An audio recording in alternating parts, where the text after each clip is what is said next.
Bienvenue à tous. Nous allons lire un verset du Śrīmad Bhagavatam, premier chant, 19e chapitre, verset 38.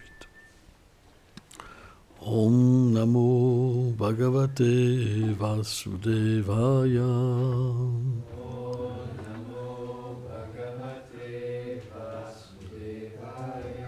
Om Namo Bhagavate Vasudevaya.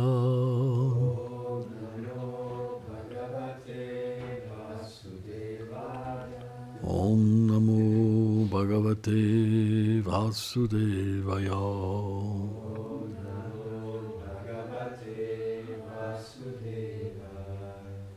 Yam Shruntavayam Atum Chapyam Yatkam Tavyam Nibim Prabhu Smartavyam Bhachaniyam Vam Lohi Yadvam Vipalayam. Traduction. Éclaire-moi, divin maître. Que doivent écouter, chanter, se rappeler et adorer les hommes? Que doivent-ils éviter de faire?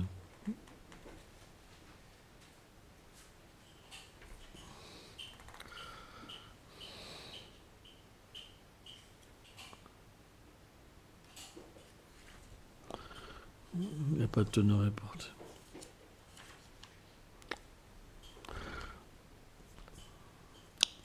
Omagana Timilandasya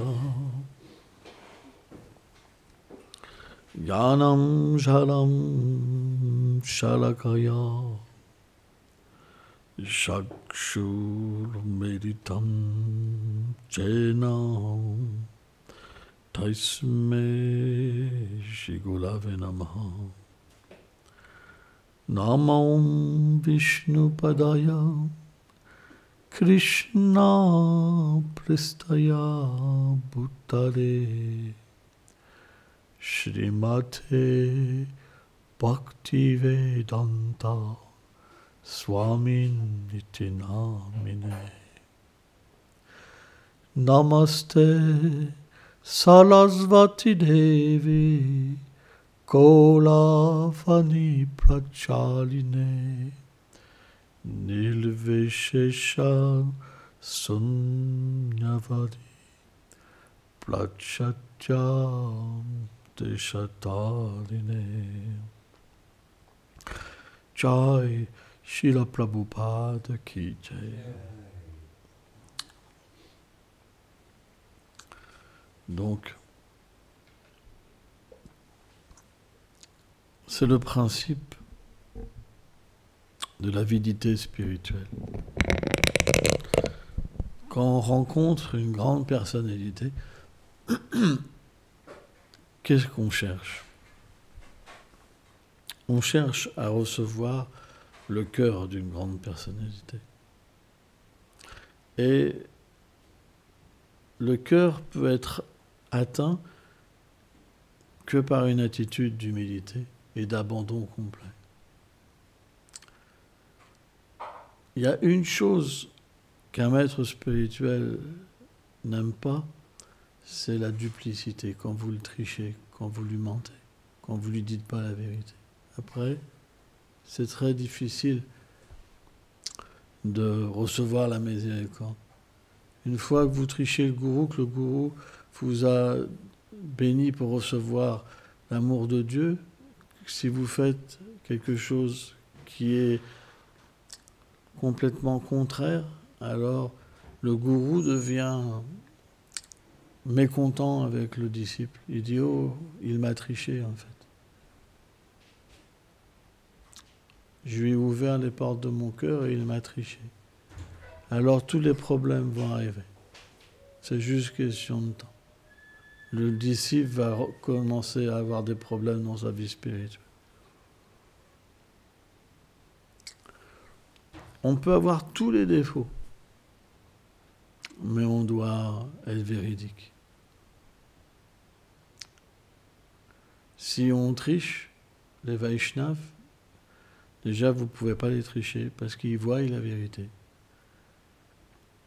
Et parfois les Vaishnavas, ils sont aussi illusionnés par leur propre vérité. Et ils peuvent voir des qualités, même chez des gens qui n'ont aucune qualité. Parce que c'est le principe, lorsque l'amour de Dieu est dans le cœur, on pense qu'il est dans le cœur de tous les êtres. Mais quand on triche le Vaishnava, il regarde et dit « Oh, qu'est-ce que c'est ?» C'est comme les portiers du monde transcendantal. Ils doivent examiner la personne, si elle est qualifiée pour entrer. C'est pour ça qu'on ne peut pas entrer par nous-mêmes dans le monde transcendantal. Des gens extrêmement qualifiés descendent en fait du monde transcendantal pour venir chercher les gens qui ont reçu la miséricorde pour atteindre la demeure éternelle.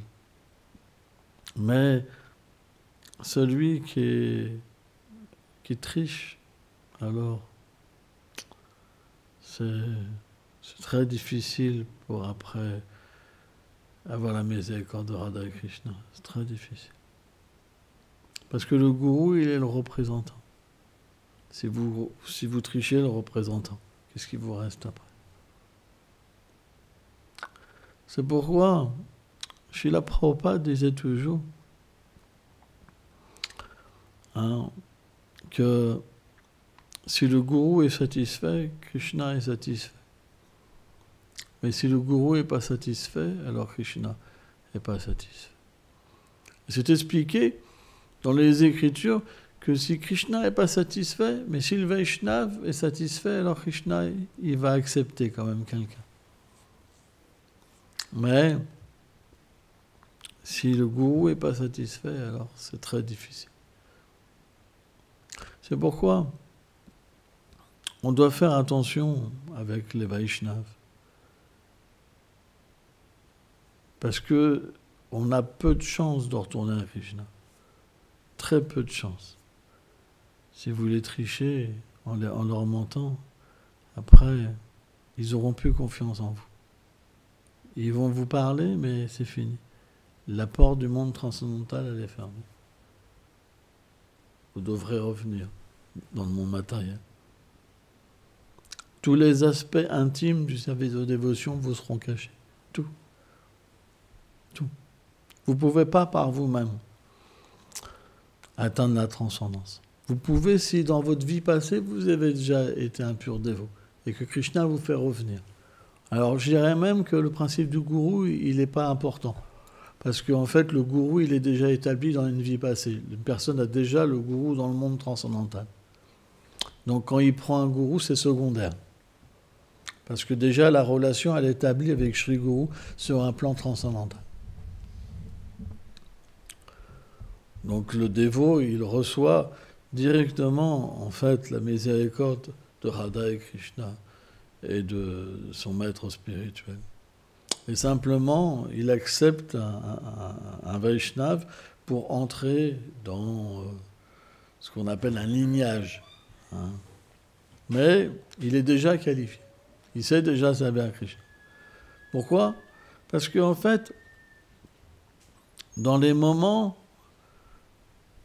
où Krishna vient le chercher, où Guru vient le chercher, alors il atteint une sphère très élevée en fait dans sa méditation. Parce qu'il peut directement en fait aller dans les lilas de Krishna et parler en fait aux habitants de Vrindavan.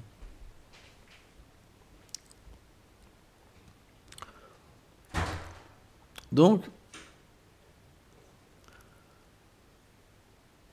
ces dévots-là, ils n'ont pas besoin d'initiation. Parce que qu'est-ce que c'est l'initiation? L'initiation, c'est un principe où on devient entraîné. on reçoit un entraînement, on reçoit un enseignement, on reçoit une purification pour pouvoir atteindre le monde transcendantal. Mais celui qui atteint le monde transcendantal dû à des vies passées, il n'a pas besoin d'être enseigné, puisqu'il a déjà atteint le but de l'existence. Krishna, dans la Bhagavad Gita, il dit « Le but des Védas est de me connaître. » Tout le but des Védas, toutes les pratiques, toutes les austérités, les bains sacrificiels, la charité, tout ce qui existe dans tout l'univers, toutes les pratiques culminent dans le fait de voir Krishna face à face. Celui-là qui a vu Krishna face à face, même une fois, alors il a tout atteint. C'est pourquoi celui-là qui a déjà atteint cette plateforme, il n'a pas besoin d'initiation. Mais il prend quand même le principe de l'initiation pour enseigner les êtres vivants qui doivent se faire initier. C'est un principe. C'est pourquoi les grandes personnalités comme Srila Prabhupada, même s'il y a le divertissement de rencontrer un sadhu comme Srila Bhaktisiddhanta Sarasvati Prabhupada, en fait, le dévot, quelque part, il sait déjà servir Radha Krishna. Regardez par exemple, quand Prabhupada a pris naissance, il y a une personnalité qui a fait sa charte pour établir qui il serait plus tard. Et il a déjà expliqué que c'est quelqu'un qui prendrait sannyas, qui voyagerait dans le monde entier pour établir en fait la religion Vaishnava et qu'il établirait 108 temples.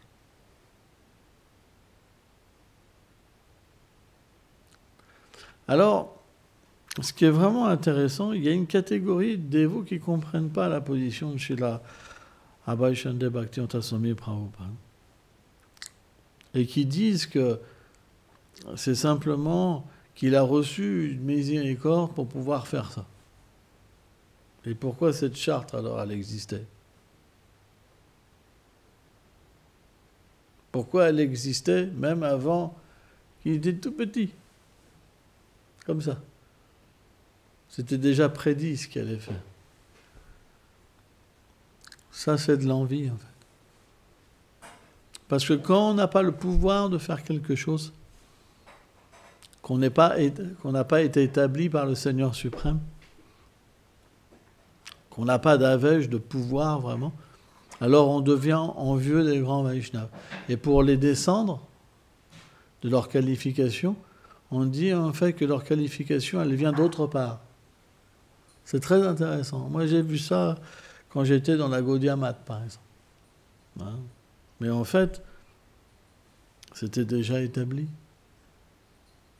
Srila Prabhupada, c'est un associé éternel du Seigneur suprême. Il est venu simplement pour répandre les gloires du Seigneur suprême. Alors bien sûr, on ne dit pas qu'il n'y a que lui. Hein, ça serait une mauvaise compréhension de notre part. Mais, même s'il n'avait pas pris de gourou, la qualification est là. C'est simplement le jeu de Krishna. En fait, le Seigneur fait descendre ses dévots dans le monde matériel. Et il les recouvre par son énergie interne, jamais externe. Hein, c'est expliqué. Srila Vishwanath Chakravarti Thakur explique que les associés éternels du Seigneur viennent de la Chit Shakti, pas de la Jiva Shakti, premièrement. C'est deux catégories de Jiva différents. Ça, c'est très mal compris. Et quand les associés du Seigneur viennent dans le monde matériel, ils sont comme le Seigneur suprême, ils ne touchent jamais l'énergie matérielle. C'est pour ça qu'on ne peut pas dire que quelqu'un tombe du monde transcendantal. Ça, c'est une grande erreur. Jamais un associé éternel ne peut toucher l'énergie matérielle. Quand il est illusionné, c'est par la même énergie, la Chit Shakti, comme à Arjuna. Ça, c'est très important à comprendre. Et en fait, celui qui n'est pas un Nityasiddha, mais un Nityabada, une âme éternellement conditionnée. Pourquoi on dit éternellement? C'est parce que ça remonte tellement loin qu'on ne peut pas retracer l'origine du conditionnement. Mais celui qui devient libéré par la pratique du service de dévotion devient un sadhanasiddha. Et le sadhanasiddha, alors à ce moment-là, il peut obtenir aussi un corps spirituel. Hein? Parce que, en fait, la swarup du jiva, elle est inhérente. Elle est aussi, en fait, à l'intérieur de l'être vivant. Srila Bhaktivinoda Thakur explique que l'âme n'est pas impersonnelle. Elle a un nez, elle a des yeux, elle a des bras, des mains, des jambes, des pieds. Mais, à l'état immature, c'est comme embryonnaire. Et lorsque l'âme devient fécondée par la connaissance et l'amour de Dieu, par la grâce d'un Vaishnava, de la filiation spirituelle, alors elle peut graduellement devenir consciente de cet état et atteindre un niveau où elle est introduite dans la demeure du Seigneur et elle devient alors comme les Nityasiddhas.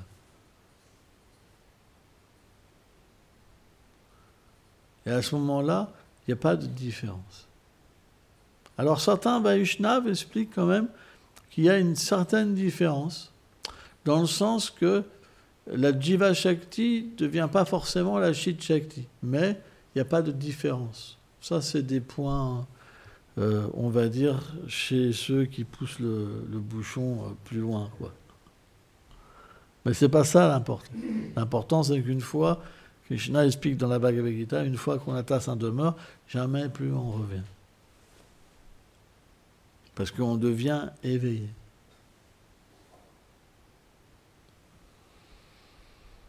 Alors bien sûr,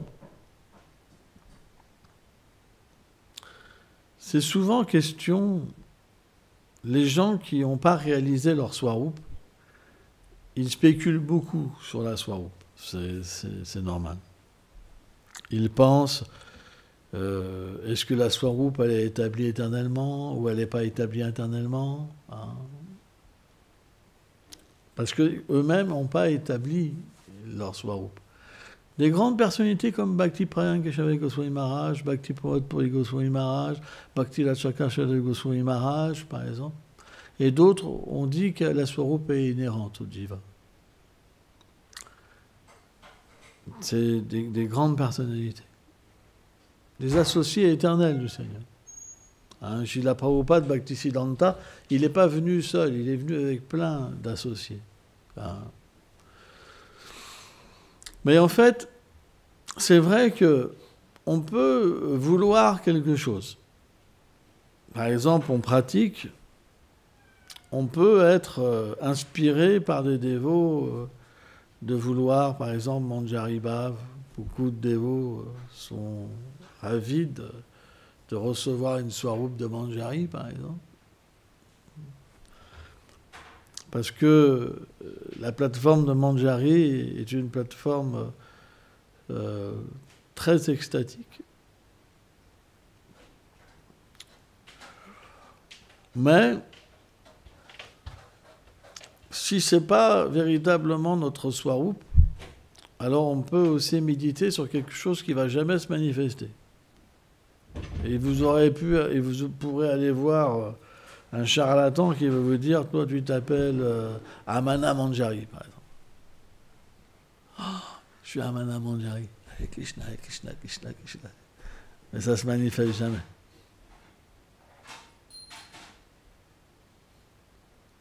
Par contre, Chaitya Guru, Krishna dans le cœur, peut révéler la Swarup. Et c'est vraiment intéressant parce que quand vous méditez sur quelque chose qui n'est pas vous, et qu'à un moment, par votre état de service et par une miséricorde particulière, le Sambandhagan, la connaissance de votre relation éternelle descend, bah vous vous rendez compte que vous vous étiez trompé. C'est intéressant. Hein, et que dans ce qu'on vous donne, alors c'est un état encore plus élevé que vous pouviez pas avoir. C'est pourquoi, si vous devez parler de la Swarup, alors il faut avoir réalisé votre état éternel, au moins une fois. Il faut aller à Golok Vrindavan et voir Radha et Krishna en face de vous, les associés, faire votre service, et que vous avez tout oublié du monde matériel. Ça veut dire que de la même manière que vous parlez avec le corps, vous êtes dans un corps spirituel. Et là, vous pourrez parler. Mais si vous écrivez des bouquins et que vous n'avez pas une âme réalisée, vous mettez tout le monde dans la confusion. Et c'est ça qui est... On peut jongler avec les versets. Vous pouvez dire à ce que vous voulez aux versets. La philosophie, vous pouvez jongler avec. Mais le tattva, la vérité, elle ne peut pas être changée, même si vous la changez. C'est pourquoi, quand on écrit sur des sujets, il faut être qualifié. Il faut avoir reçu l'autorisation. Parce qu'en sans ça, vous allez vous tromper. On ne peut pas écrire des livres sans avoir une autorisation spéciale.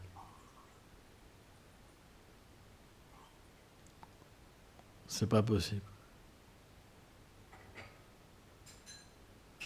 Il faut vraiment comprendre que écrire, c'est quelque chose qui vient en fait de Krishna. L'inspiration vient de Krishna. L'inspiration vient de Radharani. L'inspiration vient des Vaishnavas. Parce que sans ça, il n'y aura pas la puissance. L'authenticité. Qu'est-ce que c'est l'authenticité? C'est que votre cœur ne pourra pas changer.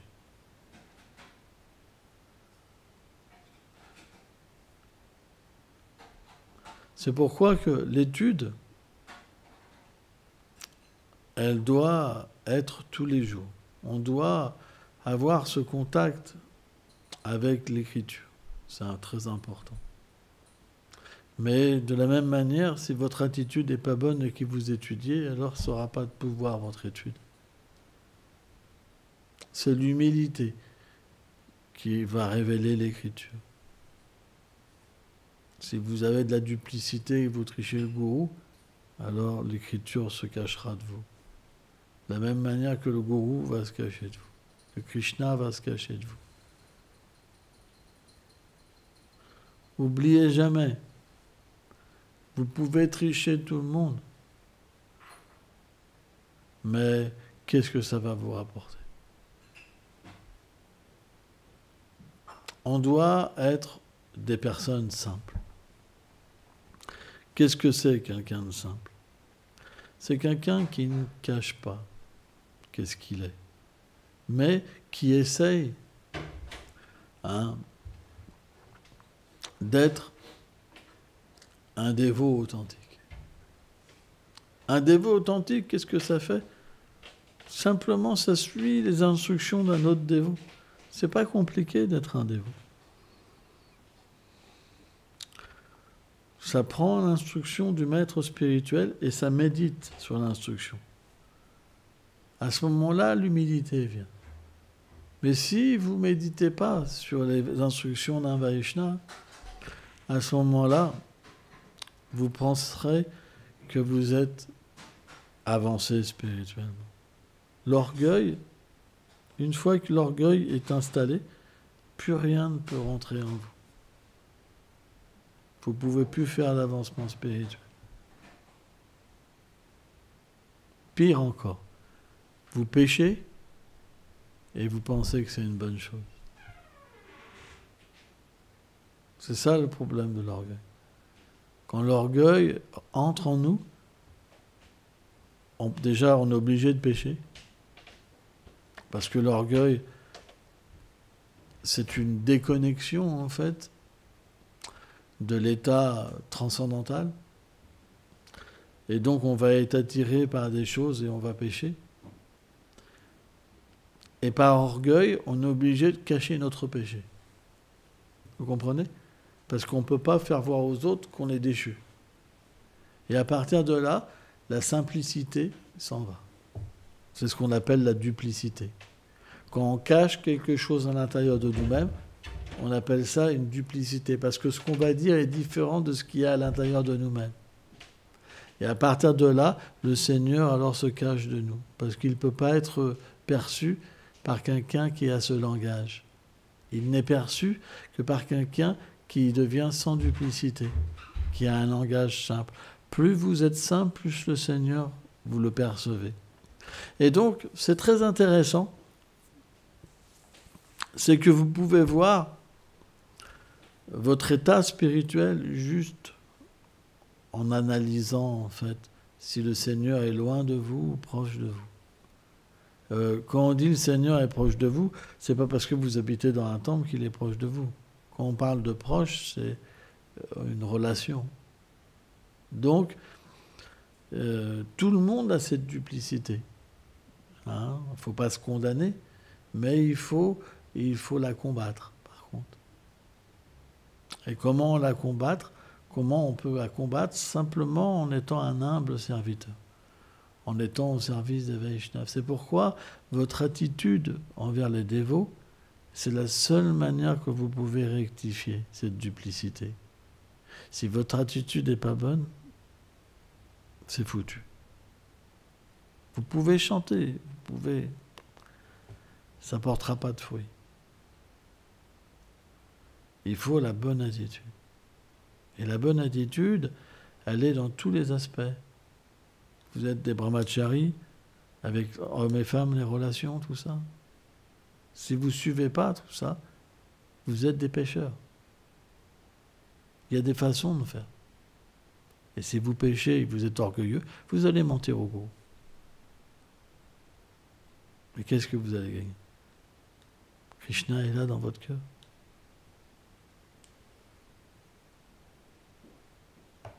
Vous gagnerez simplement une position illusoire qui n'a aucune valeur aux yeux du Seigneur suprême. Et dans cette vie, vous n'entendrez pas le succès. La mission du gourou, elle est pure. On ne peut pas l'entacher de choses mauvaises. Oubliez jamais qu'est-ce que vous représentez. Le gourou, il a tout donné. Il a tout sacrifié pour vous ramener. Votre devoir, c'est de suivre des principes régulateurs, d'apprendre et de devenir des bons dévots. C'est pas normal qu'il y a des dévots qui font n'importe quoi. Votre gourou, il a tout sacrifié pour vous. Tout. Famille, enfants, tout. Donc si vous trichez le gourou, vous n'obtiendrez rien du gourou. Le gourou, il sera juste dégoûté. Vous allez juste, simplement, à force de le tricher, le faire qu'il va se retirer de plus en plus du monde matériel, dans le sens qu'il va se déconnecter. Bhaktivinoda Thakur, c'est ce qu'il a fait. À la fin, il a réalisé qu'il ne pourrait jamais même aider les âmes conditionnées. Il s'est retiré du monde matériel. Il a retiré sa miséricorde. Alors bien sûr, c'est resté dans la forme de ses livres, parce qu'il l'a donné, sa miséricorde. Mais il s'est quand même retiré à la fin. Pour ça, faites attention. Soyez des dévots sérieux. Qu'est-ce que vous allez gagner à courir après les filles ou les hommes, ou après la position, On n'est pas là pour ça. On n'est pas là pour se tricher les uns les autres. On est là pour développer l'amour de Dieu. Sans ça, ça va devenir n'importe quoi. Et les gens, ils se diront, mais c'est l'horreur. Hein? Donc c'est très important. Mais si vous voulez comprendre ce qu'est ne pas tricher, alors il faut demander, poser des questions. Hein? Éclaire-moi, divin maître. Que doivent écouter, chanter, se rappeler et adorer les hommes? Que doivent-ils éviter de faire? Il y a une interdiction, un côté négatif, ça veut dire il y a des choses qu'on ne doit pas faire et des choses qu'on doit faire. Si notre comportement n'est pas bon, on ne peut pas se rappeler, adorer, chanter et écouter. Donc le comportement et la pratique s'unissent pour donner le résultat. C'est pourquoi les grands Vaishnavas comme Shilarupa Goswami ont donné des interdictions. Et aussi des choses qu'on doit absolument faire. C'est pourquoi on peut faire des erreurs. Mais on ne peut pas faire toujours des erreurs, la même erreur. On peut être pardonné une fois. Mais après, on doit devenir sincère. C'est important. Et puis, ne pensez pas. Une des 10 offenses, c'est de compter sur le Saint-Nom pour excuser nos péchés. Prabhupada disait, on ne doit pas être comme un éléphant qui rentre dans un lac et qui se lave pendant je ne sais pas combien de temps, et quand il sort du lac, il se roule dans la poussière. Et il prenait l'exemple de gens qui vont à l'église pardonner leurs péchés pour mieux recommencer. Moi, une fois, j'ai été choqué. J'étais dans une ville dans le sud, à Montpellier. Et il y avait des chrétiens, des super musiciens par contre. Ils chantaient comme ça une chanson véridique. Jésus, tu t'es sacrifié pour mes péchés, et même si je pêche encore, tu te sacrifieras toujours pour... Et j'étais là, non mais c'est pas possible. C'est leur mentalité, il y en a. Ça veut dire que, voilà, quoi que tu fasses, tu es sauvé. Donc tu peux pécher encore. Tu as le droit à cette faiblesse-là. Mais Prabhupada, il dit, c'est la mentalité mauvaise. Le gourou, il se sacrifie complètement pour ses disciples. Et il reçoit tout ce que les disciples font. Si le disciple pêche, le gourou devient malade. Quel est ce genre de disciple? Et après, ils osent dire, j'aime Gurudev, je l'aime. J'ai tellement d'amour pour toi que je vais exploser. Et après, ils pêchent par derrière. C'est pas ça l'amour. Prabhupada dit, une fois qu'un disciple accepte l'initiation, il s'engage de ne plus pécher. Plus de vie sexuelle illicite, plus de jeux de hasard, plus le fait de manger de la viande et des intoxicants. Pourquoi? Parce que, en fait, le disciple, il est relié au gourou par l'initiation. C'est comme un enfant par le cordon. Tout ce que la mère va manger, l'enfant va devoir le prendre. Si elle mange des aliments piquants, ça peut donner même une maladie à l'enfant qui est dans le ventre. Donc la mère doit faire extrêmement attention à ce qu'elle mange. Et bien de la même manière, le disciple, il devrait faire attention à ce qu'il fait.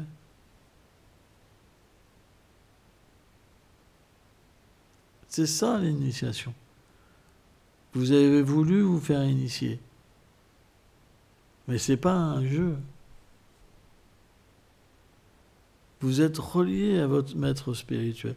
Srila Prabhupada lui-même explique que si vous péchez, le gourou va faire des cauchemars la nuit.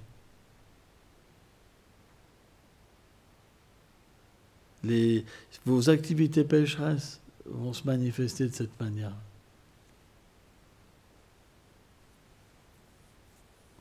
C'est pourquoi vous ne devriez pas être juste comme des animaux, à juste être attirés par les choses de ce monde, ou alors être répulsés. Mais vous devriez simplement recevoir la connaissance transcendantale et méditer sur cette connaissance. Et vous situer sur un plan où vous n'êtes plus touché par la matière. C'est tout à fait possible. Quand il n'y a plus de duplicité et qu'on devient simple comme un enfant, alors on peut être introduit. C'est juste pour ça qu'on ne progresse pas.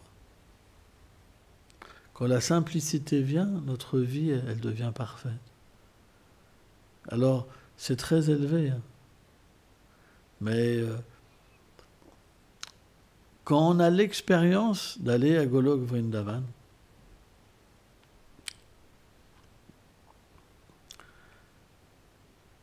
on réalise que on est simplement dans un sentiment enfantin. On chante avec un sentiment d'aller rencontrer Krishna.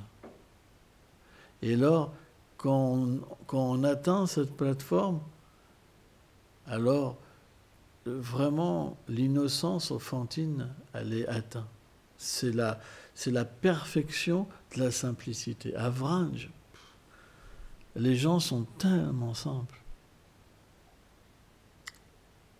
Ici, c'est tellement compliqué. Vous faites confiance à quelqu'un, la personne vous triche. Et vous lui dites, tu me triches. Ah non, non, Gurudev, non, non. 2 fois. Tu me triches. Oh non, Gurudev, 3 fois. Tu me triches. On pourrait demander 100 fois. La personne, elle vous triche. Mais... parce qu'elle ne peut pas comprendre ce que c'est la simplicité. Parce qu'elle est habitée par des couches de tricheurs. C'est là ce qu'on appelle le conditionnement matériel. Quand on est conditionné, on ne peut pas comprendre. Vous savez, moi quand je vivais dans un gang et que je frappais des gens, je ne pensais pas que je faisais quelque chose de mal. Je pensais que c'était bien.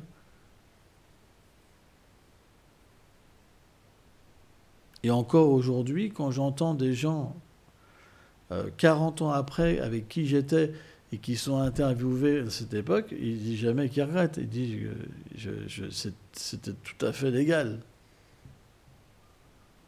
Parce que c'est des couches. Quand les couches sont mauvaises, on ne peut pas comprendre qu'on triche. Mais quand on a l'expérience de la Swarup, l'expérience d'entrer dans le monde spirituel, on peut comprendre qu'est-ce que c'est la simplicité. Il y a des gens là-haut qui nous aiment, mais on peut pas, dans cet état-là, aimer. On ne peut pas, dans cet état-là, recevoir ce lien. C'est pas possible. Et pourtant, quand cette expérience, elle est là, même quelques instants, c'est tellement, en fait, merveilleux. On entend encore, même après, les rires, les paroles, les senteurs. C'est quelque chose qui nous hante. Parce que c'est l'expérience qui revient nous chercher, en fait. C'est ça, le souvenir. Il y a l'expérience, et après, il y a le souvenir. On se souvient de l'expérience.